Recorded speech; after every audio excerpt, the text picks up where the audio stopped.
নমস্কার। সেদিন rail station গিয়েছিলাম। হঠাৎ দেখি অর্ধবস্ত্র পরিহিতা কয়েকটা ছোট্ট ছোট্ট ছেলে মেয়ে আমার চারপাশে এসে ভিড় জমালো।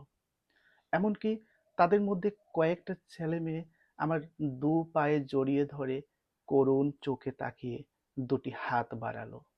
বুঝতে আর বাকি রইল না যে এরাই হচ্ছে একবিংশ শতাব্দীর সভ্য সমাজের নির্লজ্জ ছবিগুলো, যেখানে পণ্ডিত জওহরলাল নেহেরু শিশুদেরকে নিয়ে স্বপ্নীল ভারতবর্ষের ছবি এঁকেছেন। সেখানে দাঁড়িয়ে আমাদের দেখতে হচ্ছে মাঝ দুপুরে নর্দমায় ডুবে যাওয়া হাজারো সূর্যের করুণ পরিণতি। মাননীয় সভাপতি, আজকের এই মহতী অনুষ্ঠানে উপস্থিত বিদ্যালয়ের শ্রদ্ধেয়া সহ প্রধান শিক্ষিকা মহাশয়া, আমার সহকর্মী শিক্ষক শিক্ষিকা মণ্ডলী এবং আজকের এই অনুষ্ঠানের প্রাণ কেন্দ্রে যারা রয়েছে, আমার প্রাণ প্রিয় ছাত্রছাত্রীদের আমার অন্তরের অন্তঃস্থল থেকে কুড়িয়ে আনা অকৃত্রিম ভালোবাসা এবং শুভেচ্ছা।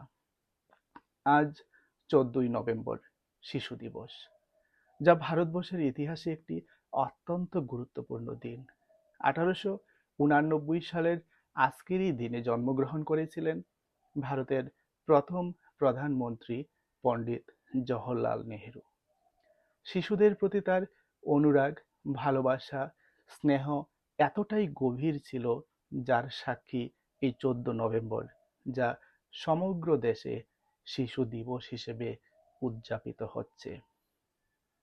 শিশুদের প্রতি তার ভরসা, ভালোবাসা, স্নেহ এতটাই গভীর ছিল যে শিশুদেরকেই তিনি জাতির আসল শক্তি রূপে এবং সমাজের মূল ভিত্তি হিসেবে অভিহিত করেছেন। শিশুদের কাছে তিনি ছিলেন চাচা নেহেরু।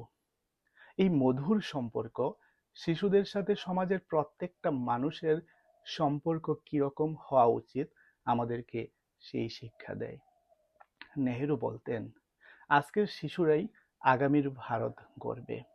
শিশুদেরকে আমরা যতটা ভালো করে যত্ন নেব, ততই উন্নত জাতি গড়ে উঠবে। কিন্তু আক্ষেপের বিষয় হচ্ছে, আজও আমাদের সমাজে, আমাদের দেশে শিশু শ্রমের ব্যাধি দিন দিন মাথাচাড়া দিয়ে উঠছে। সরকার যতই আইন করে প্রতিরোধ করার চেষ্টা করুক না কেন, আজও আমাদের সমাজের শিশুরা অবহেলিত আর নির্যাতিত। আজও তারা সঠিক শিক্ষার অধিকার থেকে বঞ্চিত। সমাজের কিছু সুবিধাবাদী মানুষ নিজেদের লাভের জন্য এই শিশুদেরকে দোকানে, হোটেলে এবং কারখানায় শ্রমিক রূপে কাজ করাচ্ছে।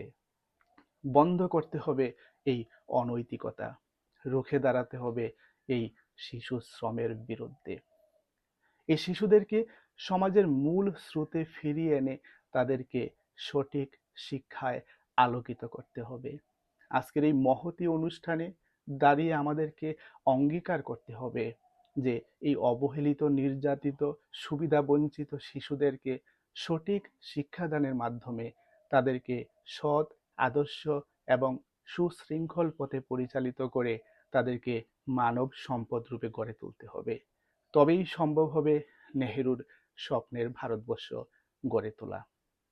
আজকের এই মহতী অনুষ্ঠানে বিদ্যালয়ের কচি ছাত্রছাত্রীরা এতক্ষণ ধরে নাচ গানের মধ্য দিয়ে যেভাবে তাদের প্রতিভা দেখিয়েছে, সেটা সত্যি প্রশংসনীয়।